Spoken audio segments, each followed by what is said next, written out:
তাহলে আপনি বলেন সাদিক কায়েম ফরহাদের একটি ছবি দেখান, আপনি একটি, দুইটির দরকার নেই, একটি দেখান যে যারা খুনি হাসিনার বিরুদ্ধে আন্দোলন করেছেন, একটি ছবি, দুইটির দরকার নেই। আমাদের তো আবিদের জেল খেটেছে, হামিম জেল খেটেছে, মায়ের আহত হয়েছে, এরকম লক্ষাধিক ছবি ভিডিও আমরা দেখাতে পারবো। তাহলে ছাত্র শিবিরের সাদিক কায়েম ফরহাদের একটি দেখান, দুইটির দরকার নেই।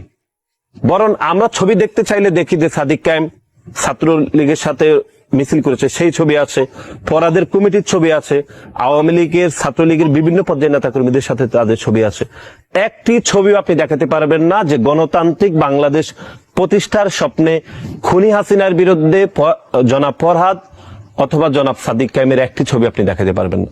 এটি কোনো কৌশল হতে পারে না, পৃথিবীর কোন দেশে এরকম কৌশল আপনি দেখবেন না। এটি হচ্ছে গুপ্ত রাজনীতি, এটি হচ্ছে প্রোপাগান্ডার রাজনীতি, এটি হচ্ছে ক্রেডিটবাজি রাজনীতি। যদি 5 আগস্ট না করতো, এই কথা আমরা বহুবার বলছি, সাদিক কায়েম নামে কোনো ব্যক্তির নাম আপনি শুনতেন না, ফরহাদ নামের কোনো ব্যক্তির নাম আপনি শুনতেন না। কিন্তু আপনি শুনতেন আবিদ আবার জেলখানে গিয়েছে, মায়েদ আবার জেল থেকে বের হয়ে আবার রাস্তায় গিয়েছে, আপনি আবার শুনতেন হামিম জেল থেকে বের হয়ে আহত হয়ে আবার গণতান্ত্রিক বাংলাদেশের জন্য খুনি হাসিনার বিরুদ্ধে আন্দোলন সংগ্রাম করছে।